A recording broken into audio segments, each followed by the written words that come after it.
For we are opposed around the world by a monolithic and ruthless conspiracy. Enormous blocks of stone, gigantic, weighing hundreds of tons. Massive, completely anonymous monuments about which we know nothing. They are not fallen angels. They are critters. We are sharing the planet with a species that's possibly as far in advance of us as we are from chimpanzees. Guerrillas by night instead of armies by day.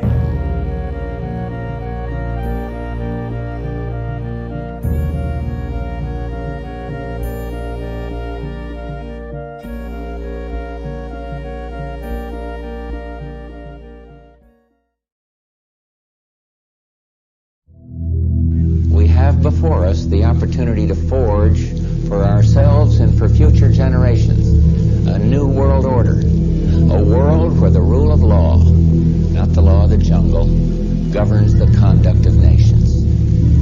When we are successful, and we will be, we have a real chance at this new world order, an order in which a credible United Nations can use its peacekeeping role to fulfill the promise and vision of the UN's founders. Get over there! Go back there, man! Get over there!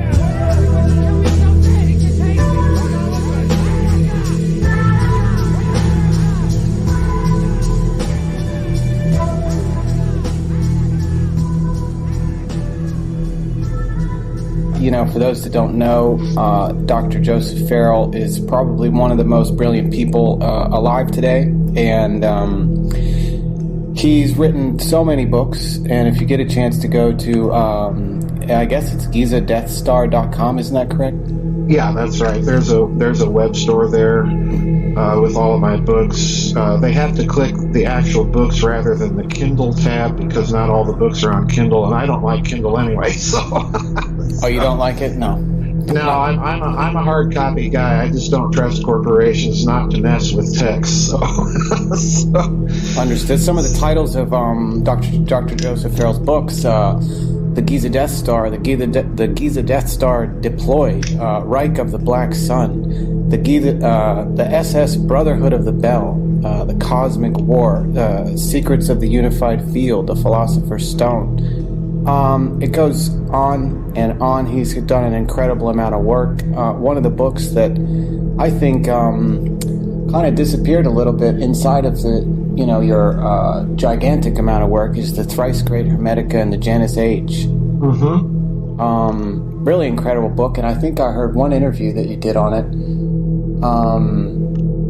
The Hermetica,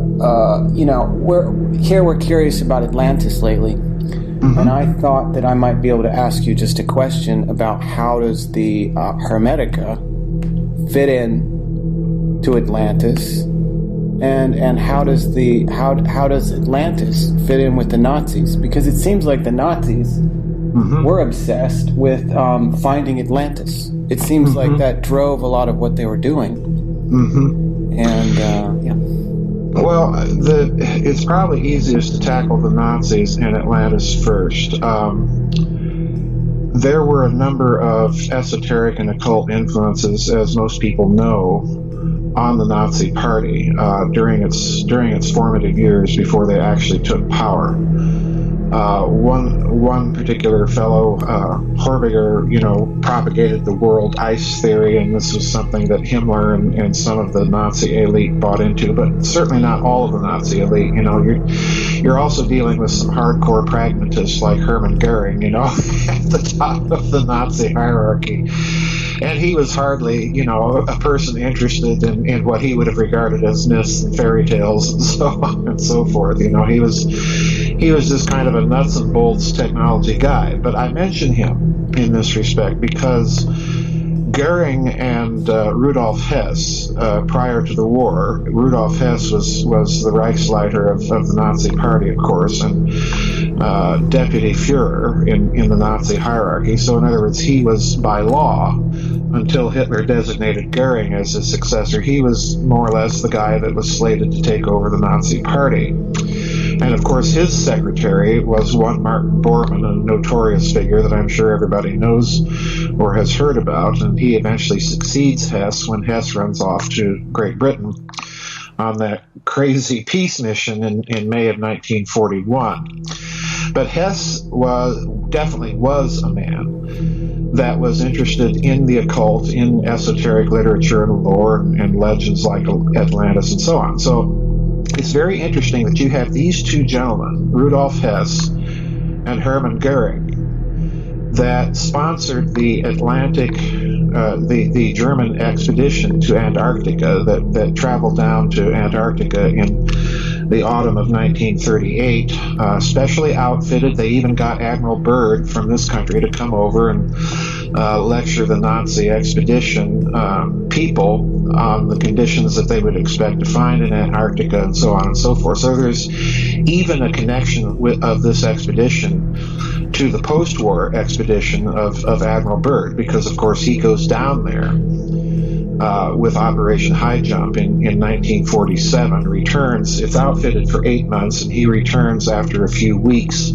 gives a very strange interview on the way back to a reporter from Il Mercurio of Santiago de Chile, talking about, the United States is going to have to prepare to defend itself against enemy fighters that can fly from pole to pole with tremendous speed. And this is reported in the El Mercurio. I actually have a photograph of the article I believe it's in my book, The Nazi International.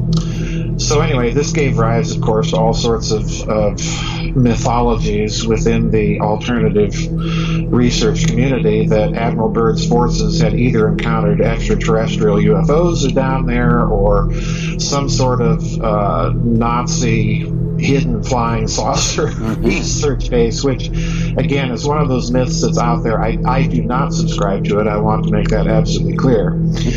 But it is clear that the Germans went to Antarctica in 1938 and 39. The expedition returned to Germany in 1939 as the war clouds were gathering for the Second World War. So the real question is, why do you have someone like Hermann Goering, who, of course, founds the German Air Force, the Luftwaffe? He founds the Gestapo. He is in charge of the Nazi economic and rearmament plans. And Rudolf Hess, on the other hand, a guy that's up to his earlobes in occult doctrine and occult connections and so on and so forth. Why are these two men sponsoring this expedition? And I do suspect that when you look at Antarctica itself, if there is any place on the surface of this planet that could fulfill the basic requirements of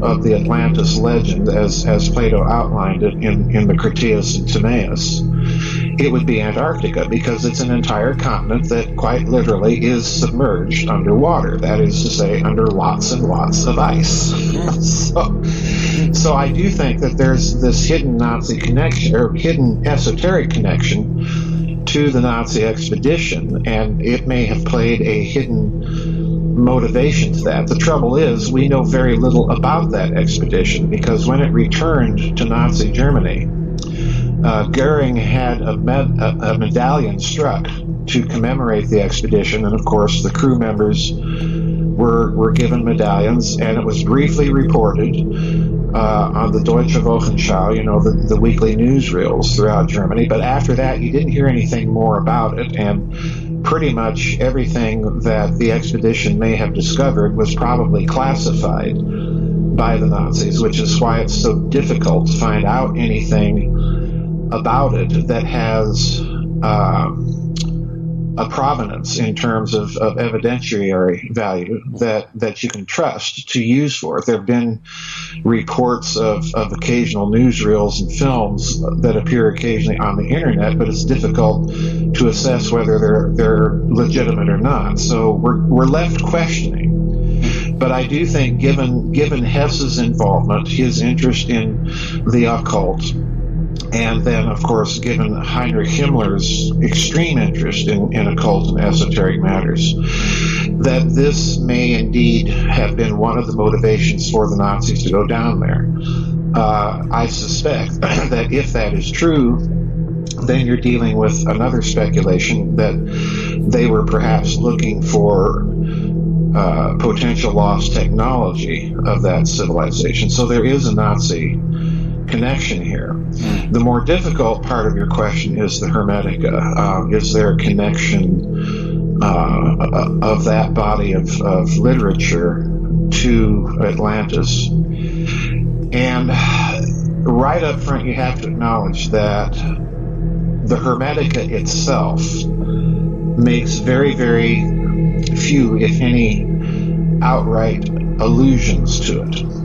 However, the Hermetica do claim to be the writings and wisdom that was passed down through the ages in Egypt from the lost wisdom god Tehuda, who, according to the legends, stored all of his knowledge of science and mathematics and so on 2 pillars.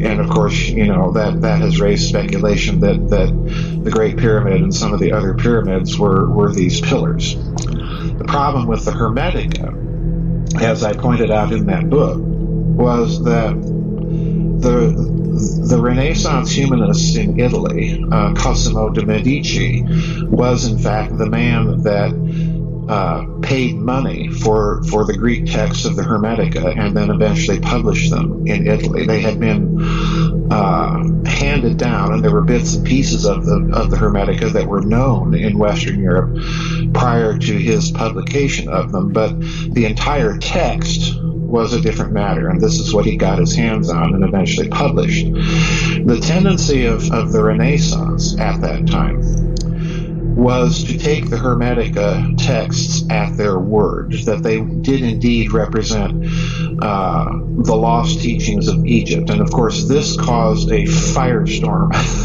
if you want to put it that way, of controversy at the time. And eventually, because the Hermetica were so influential during the Renaissance, an English scholar by the name of Isaac Casaubon delved into the question of their authenticity, and he made a case, and quite a very good one, that there were the presence of Greek words in the Hermetica that dated no earlier than the 2nd century AD. So in other words, they couldn't, they weren't even as old as Plato. So they couldn't possibly be something handed down from ancient Egypt and the ancient Egyptian wisdom god. And their matters rested academically, more or less, since the Renaissance, up until about 2 to 3 decades ago. What Casaubon's study did is it essentially drove Hermetic thinking and the texts themselves back underground for quite a period of time, because the humanists could no longer appeal to them as a body of text that predated the biblical text. This is essentially what happened. The interesting thing is that modern scholars, many of them coming out of Oxford, have re-examined Casaubon's argument, and they have pointed out its fundamental flaw, which is a very modern one, and it's almost taken for granted. We have the idea that if you write a text and put your name on it, then the text originates with you, okay? This is the essential logic underwriting Casaubon. The problem is the ancients don't have that understanding of authorship, okay? What the ancient conception of authorship is if the ideas or the concepts embodied predominantly in whatever text that you're dealing with come from an identifiable source, then that's the source of it. So in other words, an ancient will sit down and write a text, and if he thinks that he's following or is actually following the teaching of any particular school, then he'll attribute the ideas and origins not to himself for dressing them up, but to the original, what they regard as the original font for them. So in other words, what what modern academics have done is they've gone back and they've pointed out that many of the ideas in the Hermetica are indeed very clearly drawn from ancient Egyptian religion, and they're simply dressed up in a Greek text. So in other words, they've more or less overthrown this whole idea of Kosovo, and that, you know, simply because a word or several words in a text don't date from the time period that the ideas originate in doesn't necessarily mean that you're dealing with a text that in its central conceptual components is not very ancient. So if that's the case, then we have to go back to what the Hermetica actually say. They make the claim that they are coming ultimately from any ancient Egyptian wisdom that is traceable back to the wisdom god Tehuta, who, of course, the Greeks called Hermes. And if you look at the Egyptian text, Tehuta is often called the twice great, or so on and so forth. So it was very natural when Alexander conquers Egypt and brings all of his Greeks with him, and they start examining these Greek texts talking about Tehuta, that they identify him with Hermes. Okay, so there's that factor involved in all of this, but given the modern scholarship, basically they've thrown the door wide open again that these texts could indeed be, in some of their core elements, something traceable back to an antediluvian period of Egypt. And, when you say that, then you're immediately bringing up ideas of floods and Atlantis and so on and so forth. So, yeah, this has been an argument that's been going on for centuries, in other words, and it doesn't look like it's going to stop anytime soon. The Nazis, to kind of round out, and I'm going around Harvey's barn here for your question, but the Nazis certainly would have been aware of the text of the Hermetica. German scholars studied it just like British and French and Italian scholars studied it, so it's not something they would have been unaware of. I don't know of any extant document or evidence that definitely connects their Antarctic expedition to any Hermetic influence. But again, this is a case where they would have been guessing between the lines, much like we are, and thinking that, okay, if there's one place on Earth that fills the basic bill for Plato's Atlantis legends, then it would be Antarctica. Now, if I can have your indulgence, go on a little bit further as to how I've approached the Atlantis topic in my various books, because people have to understand my books are deliberately written in a certain order, and they all dovetail into each other. So in other words, you will find out quickly reading my books that I'm writing one big book, actually. Yeah. And you can read them in any particular way. I'm not saying that you have to read them in the order I intended. You can read them in any order you wish and still get profit out of them and see the connections. But the way I've handled the Atlantis myth is I'm doing one of those exercises where you say, okay, assuming what they say to be true, what are the implications? Well, if we go back and look at Plato and his dialogues where he's talking about Atlantis, he tells you very directly that he is repeating a story he heard from his uncle, who in turn had been initiated into the Egyptian mysteries by an Egyptian priest.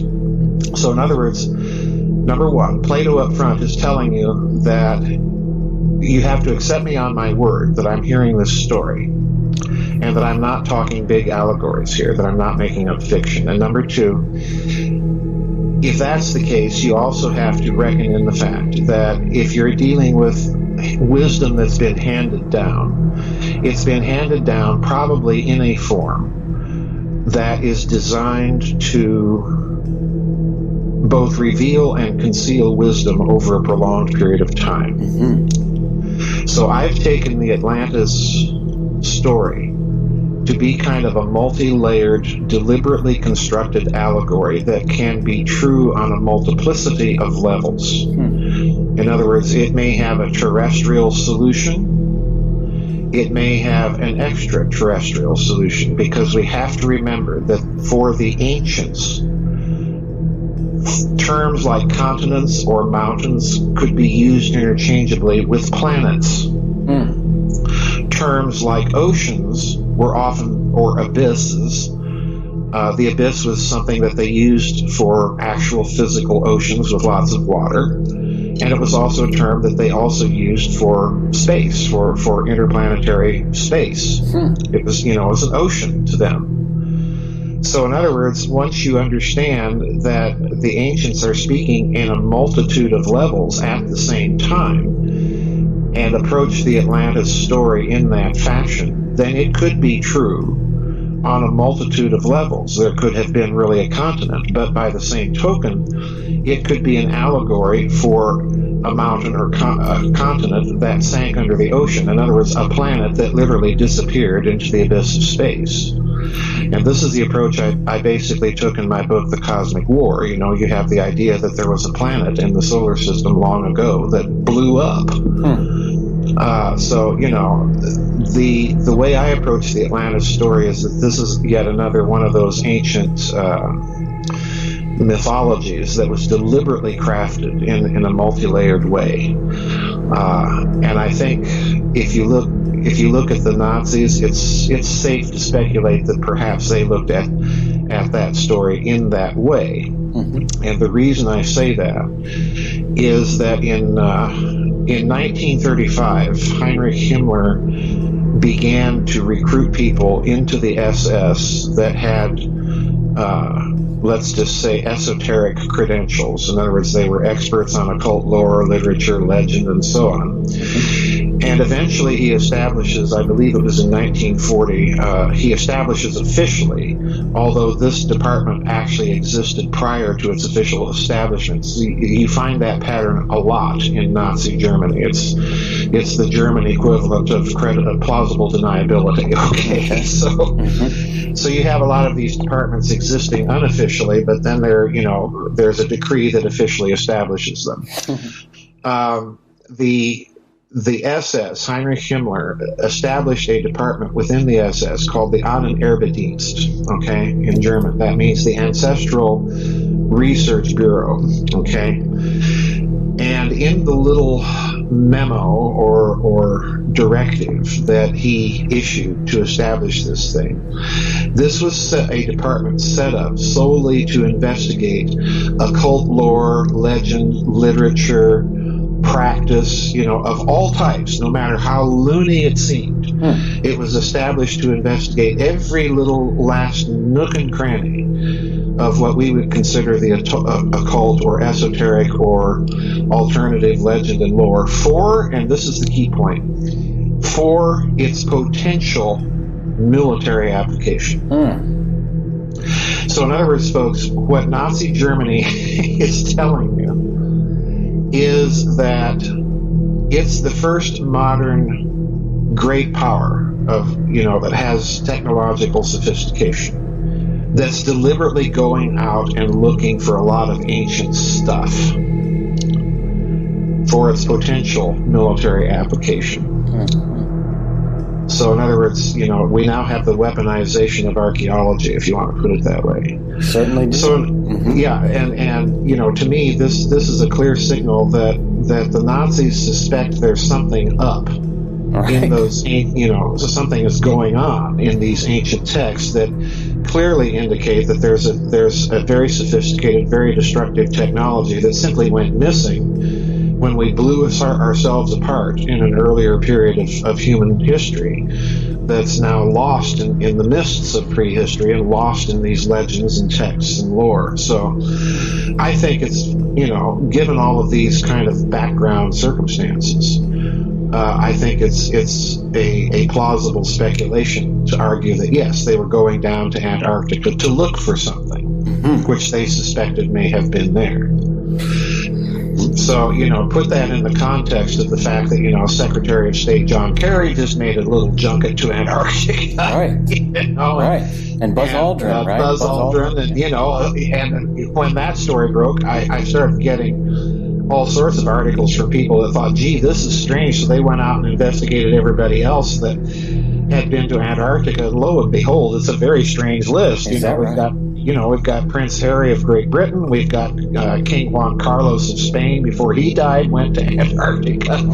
The Patriarch of Moscow a few months ago went to Antarctica. Well, I just saw something about the Patriarch of Moscow. He performed some kind of ritual from that's a story that's out there on the internet. I don't give much credence to it. Russia itself is saying, well, he was down there to bless an Orthodox chapel for the Russian mission there, which, that's a plausible cover story. But the fact of the matter is, any Orthodox bishop can go down there and bless that chapel. Why do you have to get the head of the Russian Orthodox Church to do this? And, do it after his meeting with Pope Francis on top of that. So, Well, it's also not only Nazis that are down there now. Right. It's a very strange list of people that have shown an interest in Antarctica. And, if you add it all together, Jeremiah, what you have is Hermann Goering, Rudolf Hess, John Kerry, Buzz Aldrin, Kirill III, Prince Harry, King Juan Carlos. That's a very bizarre list, and I don't know about you. That tells me there's something going on down there. Yes. And, they're not going down there just simply to study global warming data. And John Kerry, he kind of had a celebratory look on his face when he went, he looked like he was excited to go. Like it was very, it has the feeling that something was discovered. I mean, it's speculation. That's the feeling it has too. Yeah.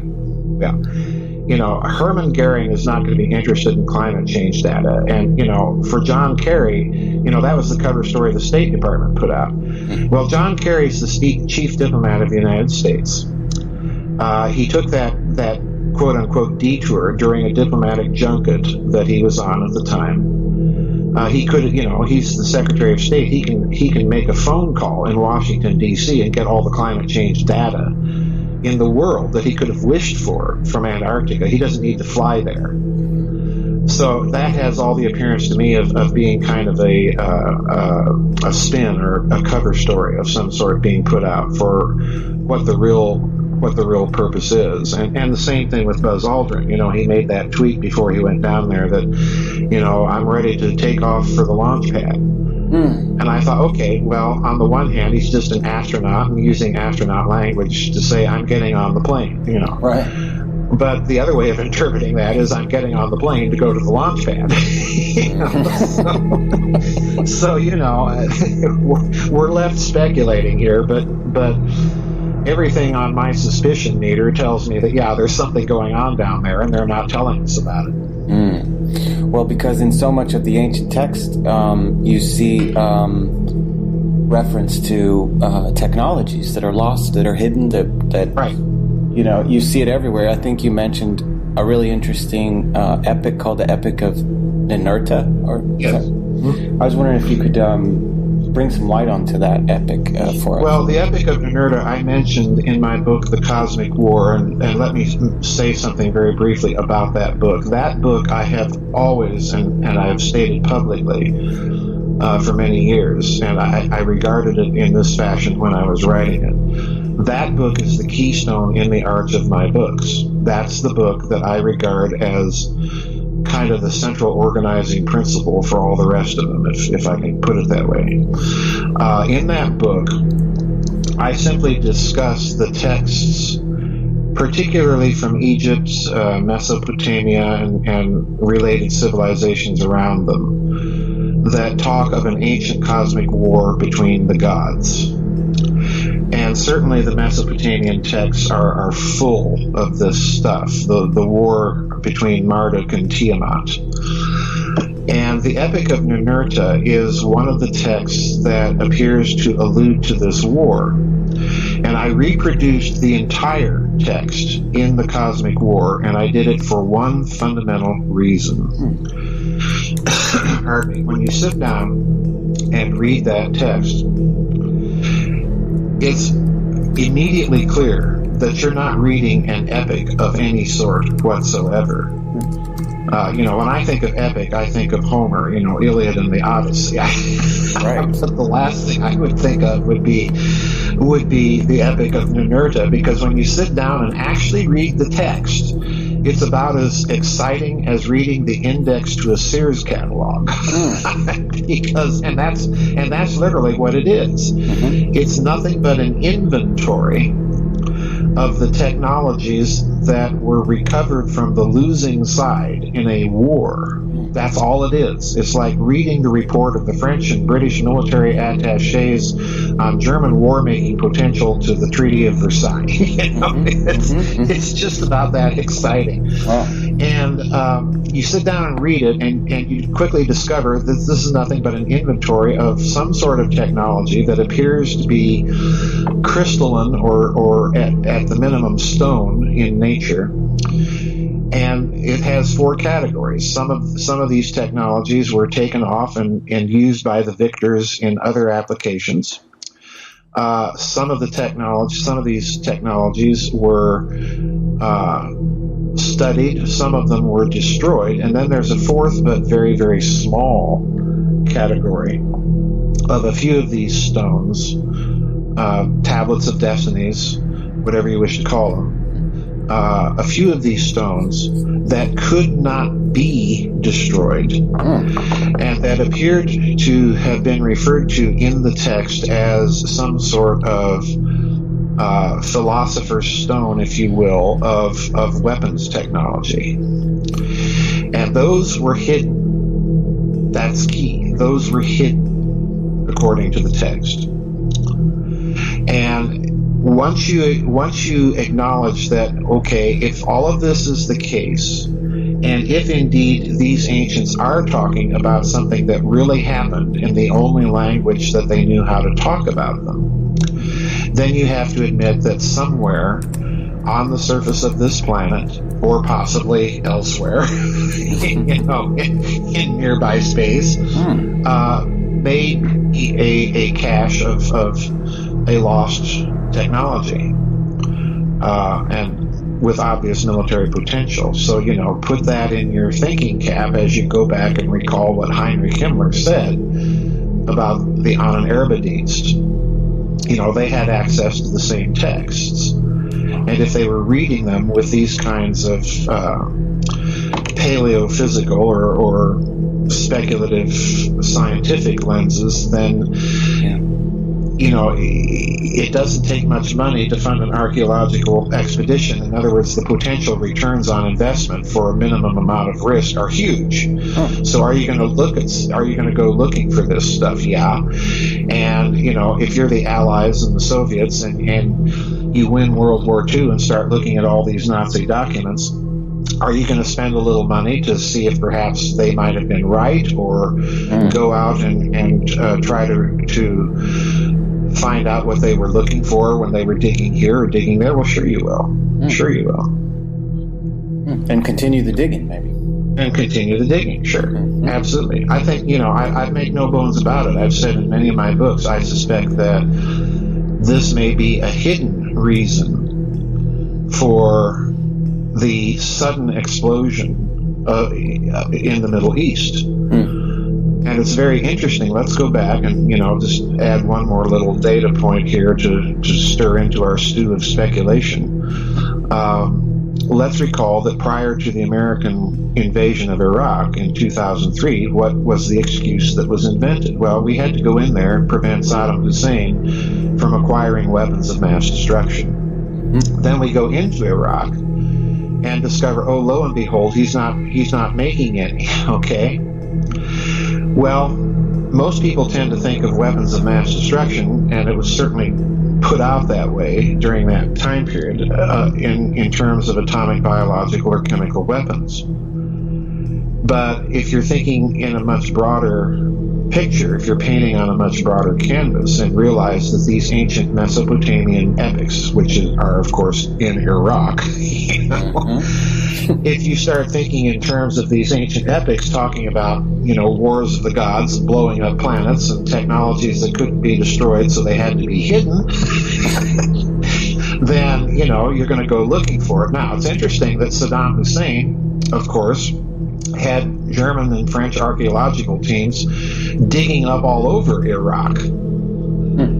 And, you know, that again raises my suspicion meter into the orange zone, that, you know, why is he digging and why does he have the French and Germans digging for him? Okay. You know, so you pile speculation on speculation, but eventually the fact remains the dots are connectable, and when you connect them that way, they do raise those questions, like it or not. The Nerta, was the tablet, what was that written in, a cuneiform, did you say? Yeah, it was a cuneiform tablet. If I recall correctly, it was Akkadian. The tablet has been translated, you know, for decades. Stephanie Daly, I forget what her book is, Ancient Mesopotamian Texts or something like that, has it. You can also find a version of it online. So it's been around, you know, it's been known for a number of years. And I think, if I recall correctly, I reproduced the online version in the book because people will have more access to it that way. But I reproduced it so that people would actually sit and slog through and think, my word, this is probably the most boring thing I ever read. And it is, because it's not a story. It's not an epic. It's simply an inventory. That's all it is. And I was going to say, what period of history do you think that was compiled? Well, the text itself, if I recall correctly, was dated to about 6 to 4 centuries BC. In other words, the cuneiform texts themselves. But here again, you have to realize that dating of a tablet is not necessarily the same thing as the dating of the text. Okay? Mm-hmm. The text itself, it's the old Hermetica problem. It's a story. It's a legend that's been handed down. And the text itself refers to these wars of the gods. So, in other words, you know, if you compile I should say, if you compare the text to the interplanetary geological data and the celestial mechanics data, the idea of exploding a planet, you know, Tom Van Flandern, the astronomer, wrote a book about the exploded planet hypothesis, the asteroid belt being the remains of an exploding planet, which is what astronomers thought when they first discovered the asteroids. He revived that hypothesis, and I think did a brilliant job of arguing in its favor, that there was some planet that's no longer there, that was blown up. Well, if you compare the two, then you would the earliest date possible, in his thinking, would have been about 3.2 million years ago. So in other words, if we had a sophisticated enough civilization that long ago to blow itself apart, then probably the only thing that's going to remain are stories about it. And of course, every classical civilization we know of, the Egyptians, the Mesopotamians, the Vedic civilizations in India, the South American native tribes and so on, have stories of wars of the gods. So, you know, it looks to me, if you're willing to speculate a bit, that it may have been a real thing. You know, that they're going out looking for this stuff.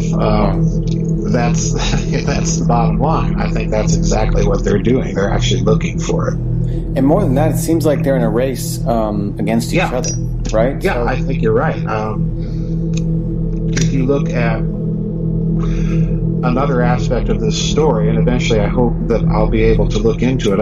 I've been over the years trying to pierce the veil, but there's been enough clues that the Soviet Union was doing this during its existence, you know, just experimenting in all sorts of very weird areas. And one of the things that they were doing was kind of following up on what the Nazis did. And I certainly think that the Western powers have as well.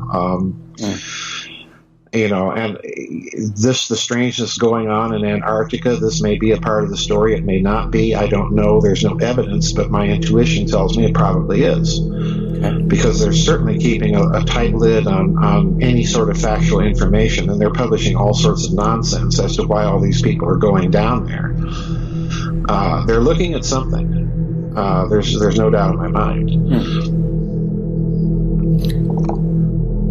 And what it is, we're just not sure. Yeah. But in the context of what I've been arguing in my books, I suspect that it has a great deal to do with this way of looking at some of these ancient texts like the Epic of Nerta, and they're actually looking for this technology. And I think that's yet another reason for our continued engagement in the Middle East. Ask yourself this. We were told when we went into the Middle East that this was all about securing oil. Well, America became more or less energy self-sufficient a couple of years ago.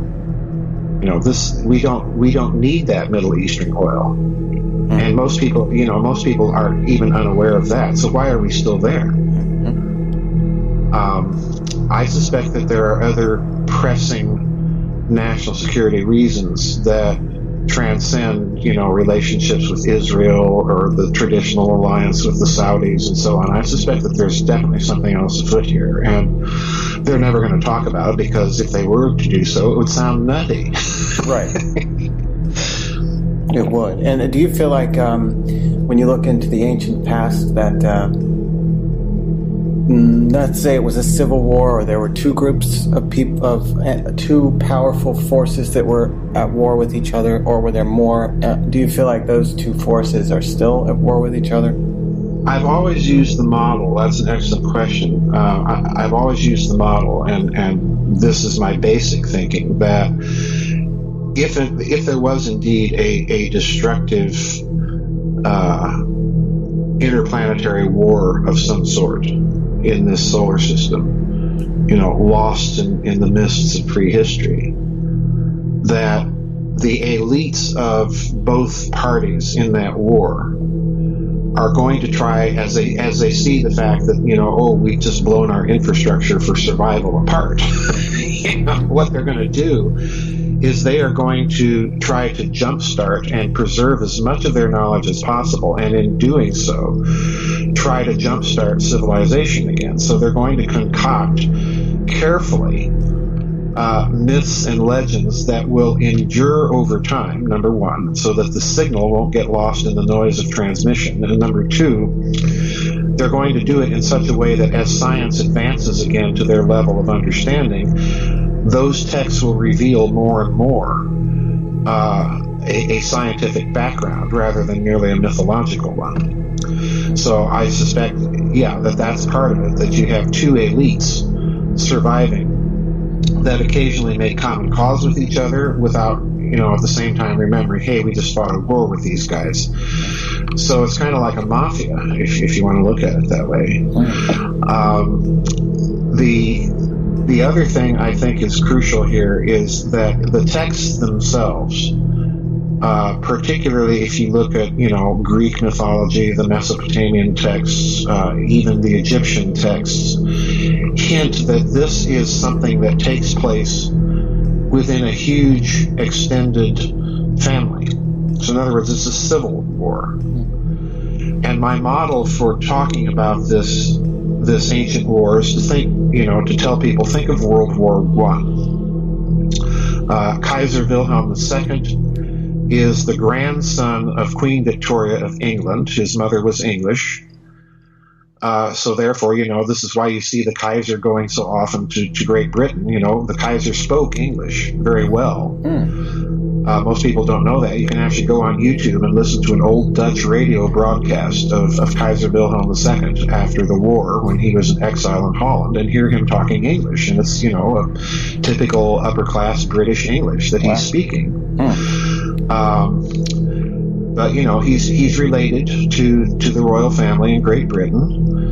His cousin is king of England during the war. He's related by marriage to Tsar Nicholas II, and related to most of the other royal houses in Europe, including the Habsburgs, the Savoys. So in other words, if you look at World War I in a certain sense, it's a big family feud. Yeah. And the result of it is peculiarly the only royal family that does survive out of the whole mess is the Windsors, or to give them their proper German family name, the House of Saxe Coburg und Gotha. Yeah, they changed their name to Windsor during the war because everybody knew that the whole family was German. Yeah. So and we're fighting the Kaiser. So the ancient texts are saying the same thing. You have this god fighting that god, but if you look at the family tree, so to speak, they're all related to each other.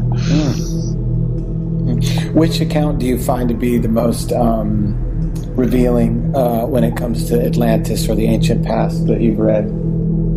Well, if we assume that all of these texts are talking more or less in a very broad way about the Atlantis myth, the most compelling ones that I personally think that reveal this war and this relationship would be things like the Epic of Nerta, the Edfu texts in Egypt, which you can't even get a hold of translations of those, to my knowledge, in any public form. You're still reliant on secondary sources, and I forget the name of the lady that R.H. Reynolds or something like that that published a book about the Edfu text, but nevertheless fascinating. Andrew Collins has published a bit about the Edfu text, but those texts, some of the Ugaritic texts, which is a civilization kind of at the northwestern end of the Fertile Crescent on up into Turkey. Some of those texts talk about it. Certainly some of the Vedic texts, again, the Ramayana, the Mahabharata, they talk about wars of the gods all the time. Wow. So, this is a fairly universal idea. And again, you get a whiff of that war in Plato's version of it because, he emphasizes over and over again that Atlantis was a very warlike society, made war on Greece and was ultimately defeated. So, the idea of war in Atlantis and advanced technologies are always kind of hovering, clustered together. And some of the South American Indian legends have some very interesting perspectives on it as well, particularly the legends surrounding Pumapunku, Titicaca in Bolivia. So this is a fairly widespread phenomenon. And the clincher here that takes me back to the idea that with the Atlantis mythology, and I'm speaking now not simply in terms of Plato's version, but the whole cluster of concepts around it.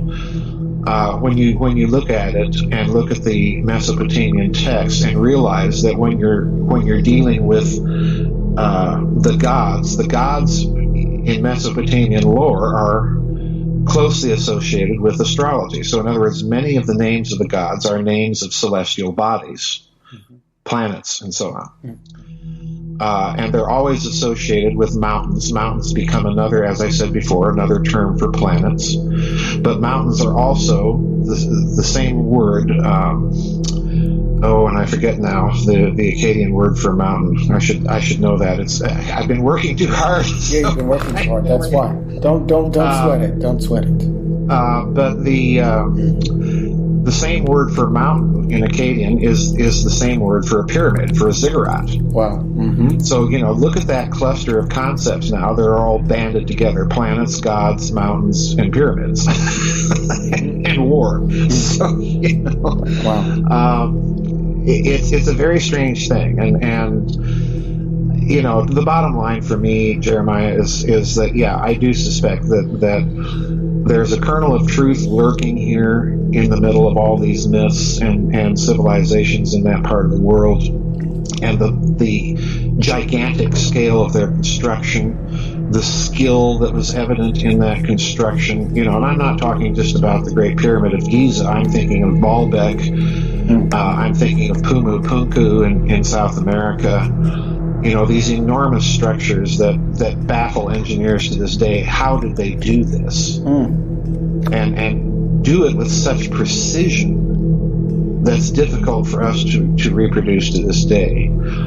So there's a technology here that we are simply we're staring at the manifestation of that technology right in our faces. And for those that don't know, Dr. Joseph Farrell, I think is a physicist or studied physics. And no, I have to correct the record. I am not a physicist. That was an error that was made by my publisher. He's since corrected that. But no, I am not an academic physicist at all. I'm simply a researcher.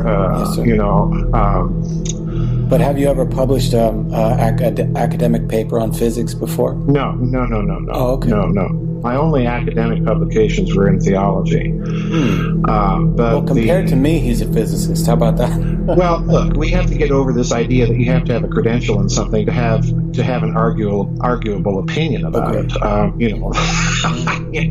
Scientists are always making pronouncements about theology, so I don't have any hesitation to make pronouncements about their field. What I am is I'm a documents researcher, and I'm willing to speculate on the basis of a kind of, take this proposition as a given, then what does it mean? That's what I'm doing. I'm taking the text more or less as the given that they are reporting as truthfully as they can in the language they had available on things that may have happened, and trying to examine them in a modern scientific context. And when you do that, it is clear that something is going on. And when you combine all of the data together, it's giving you a pretty good prima facie case, if I can use the legal term, that something happened. It may have been a war, and if it's a war and it was that destructive, then there's a technology behind it. And if there's a technology behind it, there's a civilization behind it. So, the argument is fairly clear. And from what you've read, this looks like an interplanetary war. Not that it was all local. Right. It's an interplanetary war. One of the things, if people don't believe me, in the Cosmic War book, toward the end of the book, I point out, I have a picture of the moon of Saturn that's called Iapetus or Iapetus, all right? And this picture was taken by the Cassini probe as it approached Saturn. And next to that picture is a picture of George Lucas's Death Star from the Star Wars movies. And if you compare the two pictures, I defy anybody not to have their jaw on the floor. Oh, no. So, which is interesting because, of course, if it's a moon of Saturn, that raises the stakes again. Because Saturn, the planet, is Kronos in Greek. And when you examine the Greek mythology, where is the war of the gods fought and who's fighting it? Well, it's the Greek god Kronos. The war of the Titans, the Gigantomachy. So, again, you have to read these texts very, very carefully. They're multi-layered things. You must remember that the names of the gods are also names of planets. So what does that mean? The catastrophists think that this is simply an allegory of planetary collisions and acts of nature. I don't. I think that the names of the planets are like titular names. Okay? The Kronos being the name of whoever's in charge of Saturn at the time. And again, when you start piling up the evidences that many researchers have put out that certain features on celestial bodies in our solar system look disparagingly and discomfortingly artificial in their origin. Oh my! Now you get the picture. If this is the case, then you're dealing, and I think there's enough evidence out there that prima facie allows one to hold that position as a rational position. Certainly, it doesn't constitute proof because any picture can be doctored. But when you start finding more and more pictures, then either someone is pulling a big fast one over everybody's eyes, or we're looking at real remnants of something that was interplanetary and a civilization. And if you have that, then you have the possibility of an interplanetary war. Just like the text happened to say. And it's so hard for people to believe, really is. It really is. It is very difficult for people to believe it. All I'm asking people to do is maintain an open mind, and look at the broad pattern of the evidence. And I say the broad pattern because once you start making these types of speculations, then you have to come up with a chronology. But once you start delving into the chronological problems and all the academic disciplines associated with them, then you realize what a huge task it is. So what I'm trying to do is I'm not trying to build the building. I'm simply trying to build the scaffolding. I'm trying to build the foundation and the framework, as it were, for the actual building to be built. But that's going to take, it's beyond the capability of any one individual. That's really something that's going to take, a lot of people over a long period of time, challenging each and every last aspect of the detailed paradigm of academic orthodoxy about ancient human history. You can't say any more than this is some sort of prima facie case and leave it up to the individual reader to assess whether that case is a strong one or a weak one. Well, Joseph, I wanted to ask you just a couple more things before you go. I wanted to ask you, what do you feel about do you have any thoughts about the Serapeum of Saqqara? Oh, wow. Have you seen this thing? I mean, yes, I've seen pictures of them, and Chris Dunn has actually been there and studied them. These, again, are works that if you are approaching them from the standpoint of traditional Egyptology, that these things were produced by a civilization using copper saws, diorite balls, and slurry, and creating optical precision to within less than 1,000th of an inch, then I'm sorry, it's takes like that made me question the whole orthodox academic Egyptological paradigm to begin with, because that's an engineering absurdity, pure and simple. There's no other way about it. It's nonsense. If you look at these boxes, since they are built to such incredible optical precision, that raises the question, well, why do you need optical precision in these big boxes of stone?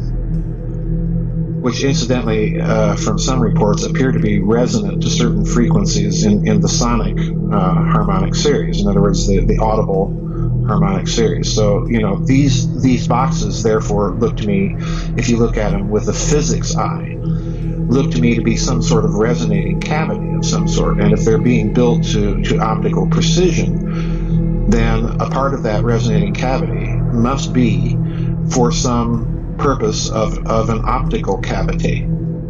And once you say that, well, then you have to stop and think, well, what kind of optical cavity? Or what are we talking about here? Microwaves, and so on.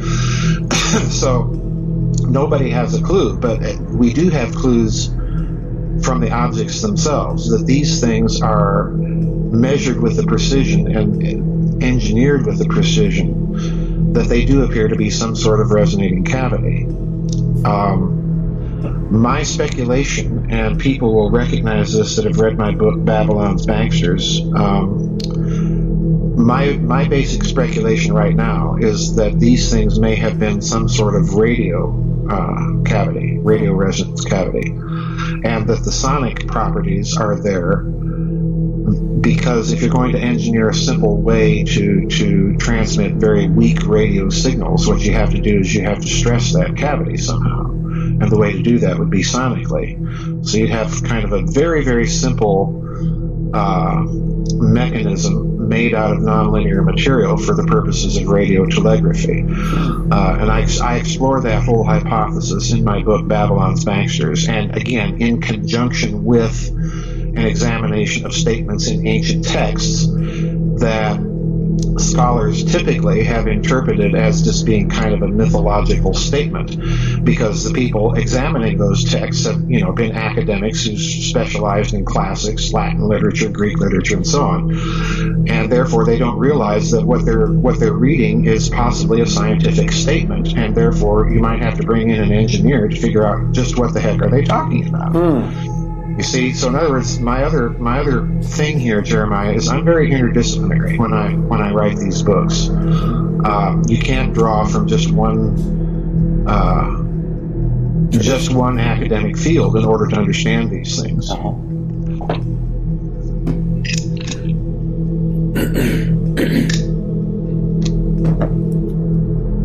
Well, they are marvelous. They are marvelous boxes. They're fascinating, and I think they just reopened.